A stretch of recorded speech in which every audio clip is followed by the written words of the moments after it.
Jadi terkait dari komponen-komponen pembelajaran ada 6 poin. Yang pertama itu tujuan pembelajaran, kemudian materi, terus ada alat pembelajaran, kemudian metode, sumber belajar, dan yang terakhir itu evaluasi pembelajaran. Oke, terima kasih Mistri. Nah, sekarang pertanyaan selanjutannya. Menurut Mistri, di antara komponen-komponen pembelajaran tersebut, komponen apa yang paling penting?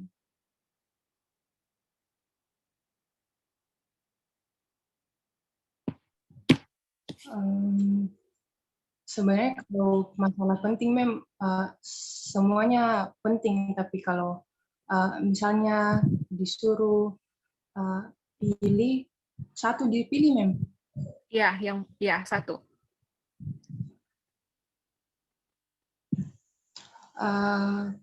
Kalau saya itu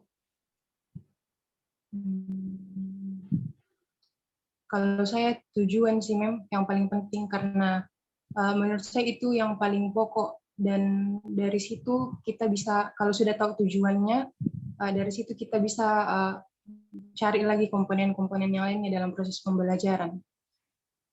Oke, terima kasih Mistri. Jawaban yang sangat bagus. Ada yang punya pendapat yang lain?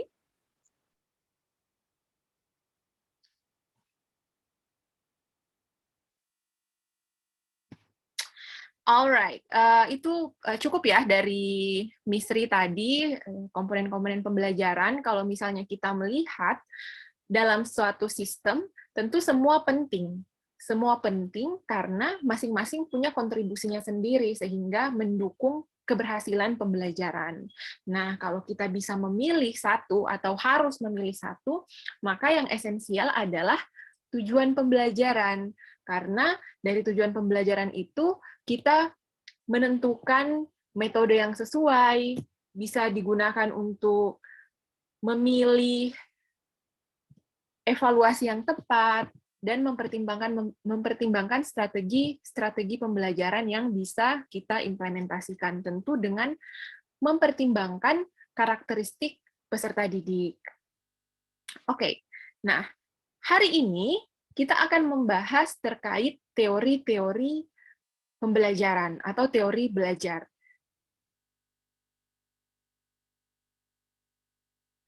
Nah, ini kita mereview ya, ini sudah kita bahas apa itu belajar. Ketika kita mendefinisikan kata belajar ini, berarti ada setidaknya 4 karakteristik ya, merupakan sebuah proses yang bersifat internal individual, terjadi dalam diri seorang individu, melibatkan interaksi antara individu dengan lingkungannya, menghasilkan sebuah perubahan yang positif, dan perubahan tersebut bersifat relatif permanen. Nah, kalau dilihat dari segi hasil, maka hasil pembelajaran itu bisa berupa ide atau konsep, berarti ada pemahaman baru yang kita peroleh. Bisa berupa keterampilan, berarti keterampilan kita bertambah. Bisa berupa sikap dan nilai, berarti ada sikap dan nilai-nilai tertentu yang kita implementasikan. Seperti itu ya. Nah,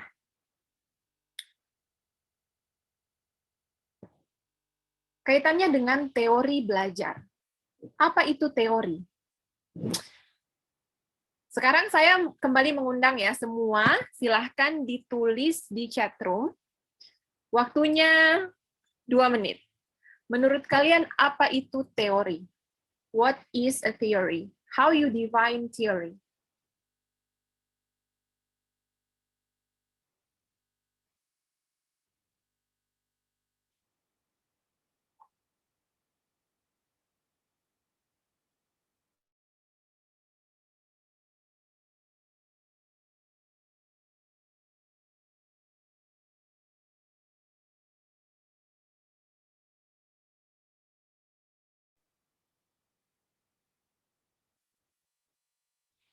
Oke, di sini sudah masuk jawaban dari Dirsa.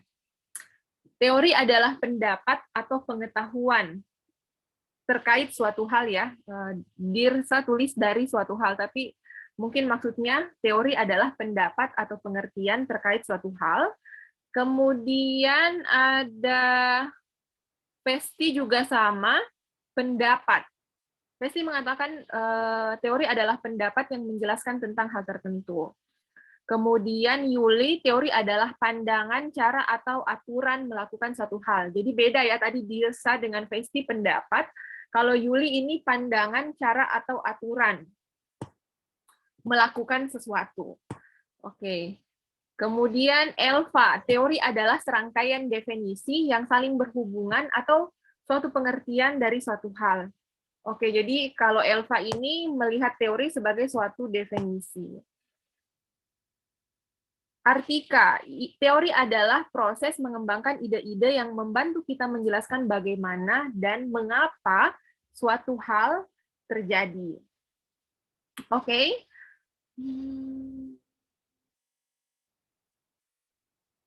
Sudah ada yang raise hand? Belum ada? Oke, belum ada yang raise hand. Tadi kita sepakat akan ada satu orang yang terpilih untuk menjelaskan pendapatnya. Jadi, silahkan jelaskan pendapat Anda dan komentari pendapat penjelasan dari teman-teman Anda. Menurut Anda, yang mana yang Anda setuju dan yang mana yang Anda tidak setuju. Oke, saya pilih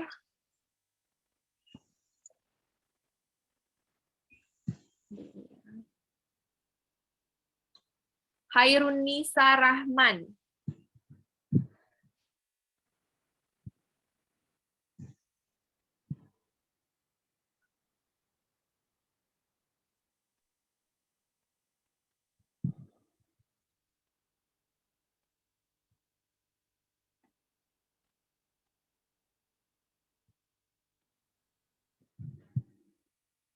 Hairunisa, suara saya terdengar?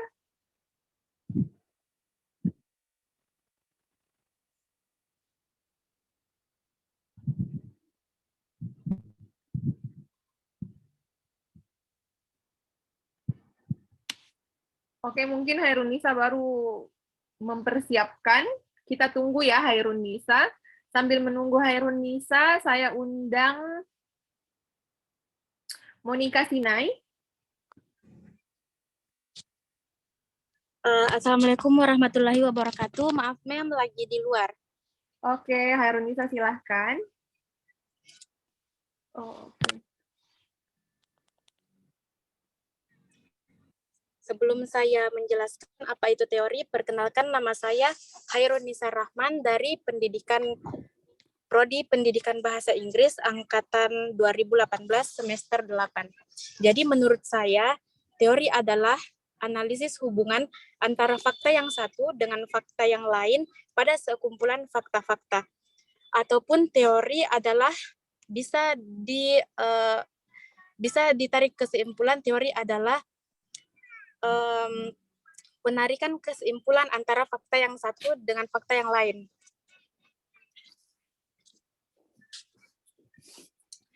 Oke, terima kasih untuk penjelasannya Hairunisa. Nah, tadi dari beberapa definisi terkait teori yang saya bacakan, yang sudah masuk dari teman-teman Hairunisa, ada tidak yang Hairunisa tidak setuju? Menurutnya itu kurang tepat. Atau yang dari chatroom di sini, apakah ada yang Hairunisa kurang setuju?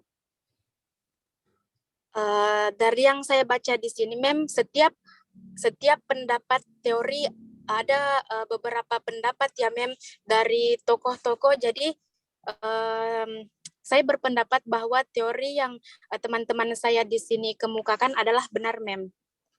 Oke. Oke, terima kasih untuk pendapatnya, Hairunisa. Good job.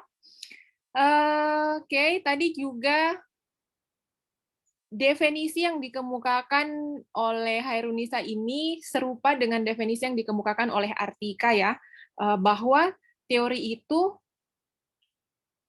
berdasarkan data. Jadi penggunaan kata teori di sini yang harus diperbaiki, ada beberapa definisi di sini yang mengatakan bahwa teori adalah pendapat. Kalau menggunakan kata pendapat, itu berarti tidak berdasarkan data, tidak berdasarkan penelitian. Jadi harus dibedakan antara penggunaan kata teori di kehidupan sehari-hari dengan penggunaan kata teori secara ilmiah. Jadi teori ilmiah atau teori saintifik bukan sesuatu hal yang hanya berdasarkan pendapat para ilmuwan. Tidak seperti itu ya. Tetapi teori itu bisa dilahirkan karena adanya penelitian-penelitian, karena adanya data-data yang kemudian disimpulkan dan akhirnya dilahirkanlah teori. Seperti itu. Jadi berbeda antara penggunaan kata teori dalam kehidupan sehari-hari, kalau mungkin bercakap sehari-hari itu hanya teorinya saja. Mungkin ada yang bilang begitu ya, itu hanya pendapatnya saja. Tapi berbeda ketika kita menggunakan kata teori dalam konteks ilmiah, itu berarti kita merujuk pada suatu penjelasan. Jadi teori itu adalah penjelasan terkait sesuatu hal, tetapi penjelasan ini didasarkan atas data-data dari penelitian. Seperti itu. Nah, itu tadi teori, definisi teori ya, kita sudah sepakat bahwa teori menjelaskan tentang suatu fenomena, tapi teori ini didasarkan pada fakta-fakta, ada data-data penelitian yang mendukungnya. Nah, sekarang kita masuk ke definisi teori belajar. Silahkan diketikkan lagi di chat room pendapat Anda tentang apa itu teori belajar. Sekarang waktunya 1 menit.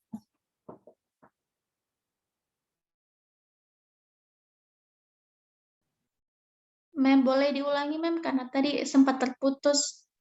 Oke, jadi tadi kan kita sudah mendefinisikan teori. Sekarang silahkan tuliskan pendapat Anda tentang definisi dari teori belajar. What is learning theories?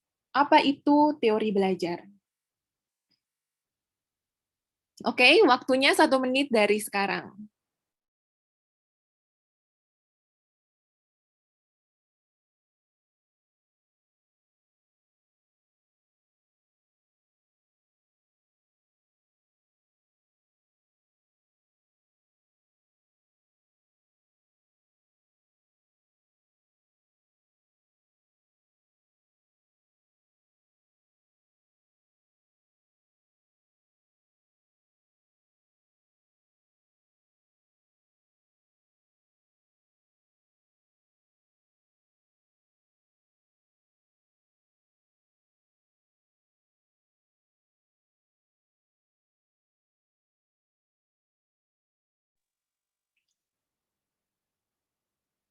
Oke, di sini sudah ada beberapa jawaban yang masuk.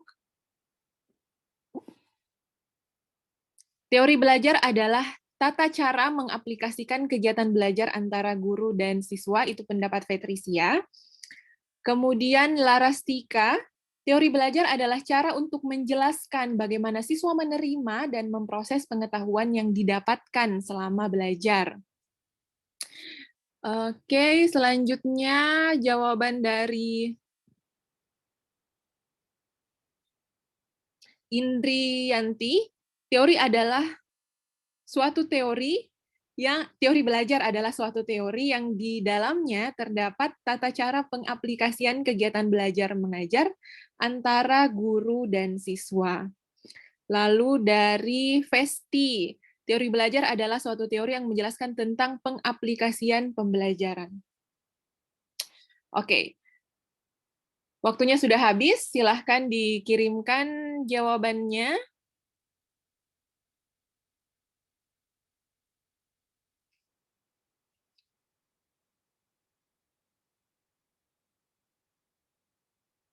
Nah, saya melihat di sini ada keseragaman ya yang kalian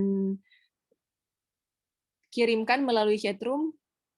Kata kuncinya adalah proses pembelajaran. Jadi teori belajar adalah suatu teori tentang proses pembelajaran. Secara umum itu yang kalian tulis di sini ya.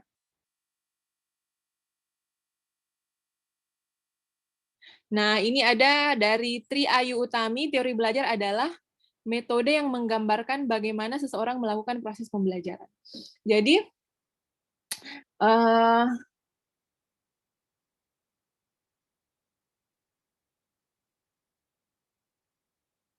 mungkin mungkin maksudnya Tri Ayu ini teori ya. Jadi berbeda lagi antara definisi teori dengan definisi metode Tri Ayu. Oke. Jadi ketika kita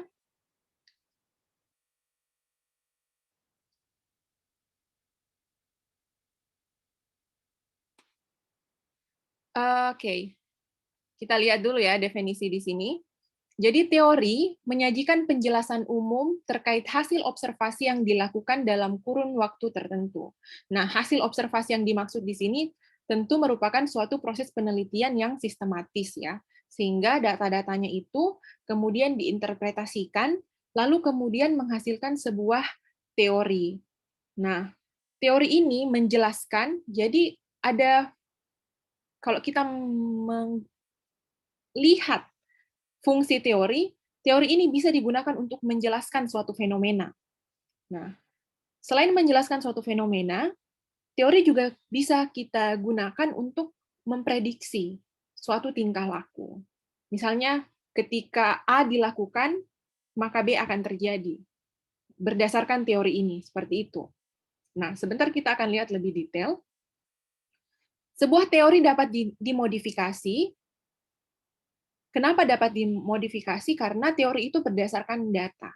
Ketika ada data baru yang kita peroleh, nah, mungkin saja teori ini kita modifikasi, atau kemudian kita melakukan penelitian dan ternyata data-datanya bertentangan dengan teori yang sudah ada sebelumnya. Nah, bisa saja teori ini ditinggalkan. Dan pada perkembangan sejarah ilmu pengetahuan, ada banyak teori ya yang kemudian digantikan karena adanya data-data penelitian terbaru yang lebih cocok seperti itu, yang dianggap lebih valid seperti itu. Nah,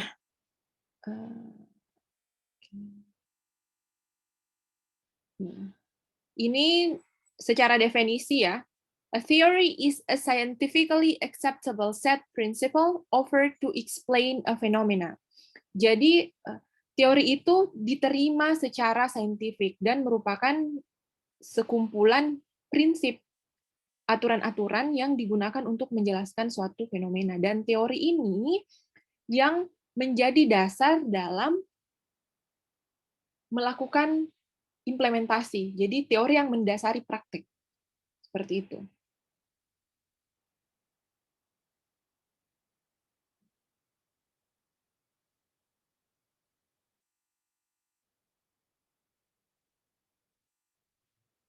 Nah, jadi teori belajar, kita kembali lagi ke teori belajar. Teori belajar merupakan teori yang menjelaskan tentang bagaimana proses belajar terjadi. Oke? Nah, jadi teori-teori belajar itu menjelaskan tentang how people learns. How do we learn? Berdasarkan teori ini, berdasarkan teori belajar, maka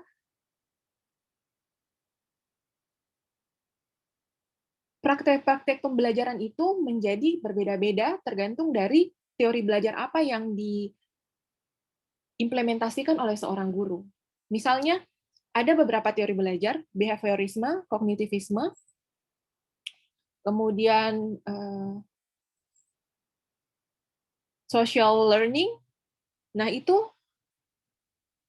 berbeda-beda dalam artian karena teorinya berbeda, maka ketika guru menerapkan teori yang berbeda, maka caranya dalam mengimplementasikan pembelajaran itu akan berbeda. Bisa dipahami ya? Jadi, teori belajar merupakan teori yang menjelaskan tentang bagaimana proses belajar itu terjadi. What happened when people learn?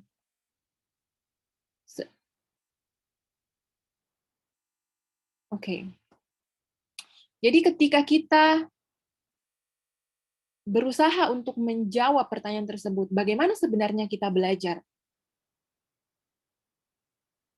We don't really know actually how we learn. So if we want to give an easy answer, we can say we don't really know for sure how we learn. Kalau misalnya ada yang bertanya bagaimana sebenarnya kita belajar, kalau kita mau memberikan jawaban yang mudah, kita bisa saja bilang sebenarnya kita tidak benar-benar tahu bagaimana kita belajar.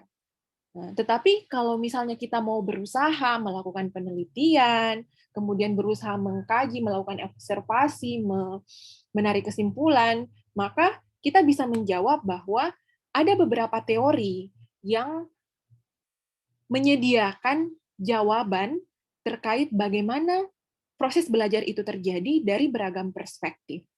Nah, bisa dari perspektif psikologi, filosofi, sosiologis, antropologi, atau neuroscience. Jadi, sebenarnya teori-teori belajar itu berbeda-beda ya, misalnya behaviorisme, kognitivisme, konstruktivisme, itu berbeda-beda. Kenapa? Karena mereka melihat satu hal dari sudut pandang yang berbeda. Jadi, kita menganggap proses belajar ini suatu benda yang ditempatkan di atas meja, lalu ada yang melihatnya dari sisi utara, ada yang melihatnya dari sisi selatan, ada yang melihatnya dari sisi barat. Sehingga cara mereka untuk menjelaskan benda ini berbeda. Cara mereka untuk menjelaskan proses belajar ini berbeda, tetapi tujuan mereka sama. Mereka ingin menjelaskan bagaimana proses belajar itu terjadi. Nah, kenapa ini penting? Karena teori-teori belajar ini bisa menjadi dasar bagi pendidik untuk mendesain proses pembelajaran yang efektif, seperti itu. Dan ini tentu sangat berpengaruh ya bagi seorang pendidik. Nah, ini adalah 4 domain teori pembelajaran. Nah, disinilah kalian akan bekerja kelompok untuk menjelaskan masing-masing domain ini. Jadi, behaviorisme, jadi intinya kalian menjelaskan yang pertama, what is behaviorism, what is cognitivism, what is sociocultural learning theories, what is constructivism. Secara definisi dulu, dimulai dari definisinya, kemudian kalian lanjut pada ilmuwan-ilmuwan yang melahirkan teori tersebut. Apa definisi belajar menurut behaviorisme? Siapa saja tokoh-tokohnya? Lalu setelah itu, kalian jelaskan tentang apa implementasi dari teori tersebut dalam pembelajaran.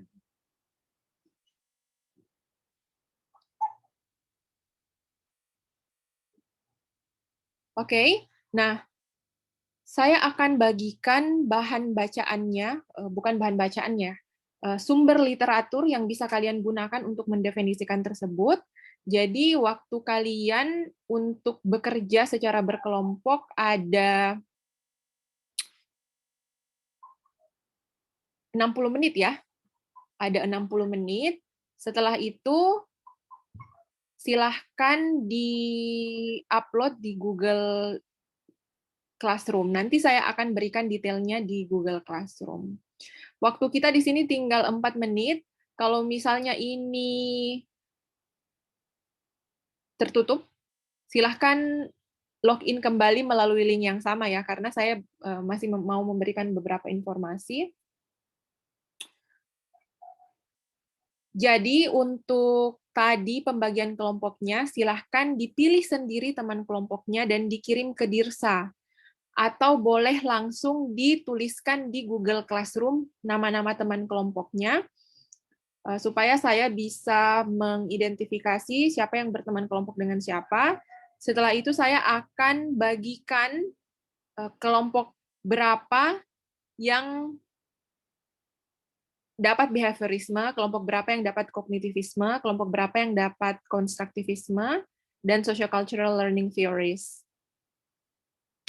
Oke, silahkan, waktunya tinggal 3 menit. Jadi kalian punya waktu 3 menit untuk menentukan siapa teman kelompoknya. Silahkan di approach teman-temannya sekarang. Waktunya 3 menit untuk menentukan teman kelompoknya. Dan silahkan ketua kelompok di-up di Google Classroom supaya saya bisa lihat siapa-siapa saja yang sudah selesai membuat kelompoknya. Oke, jadi kalau bisa pilih yang kalian seangkatan ya, karena ini ada beberapa angkatan yang berbeda, kalau bisa seangkatan, kecuali kalian cuman sendiri, silahkan gabung dengan angkatan yang lain. Oke? Ini saya matikan dulu, setelah ini silahkan bergabung kembali melalui link yang sama.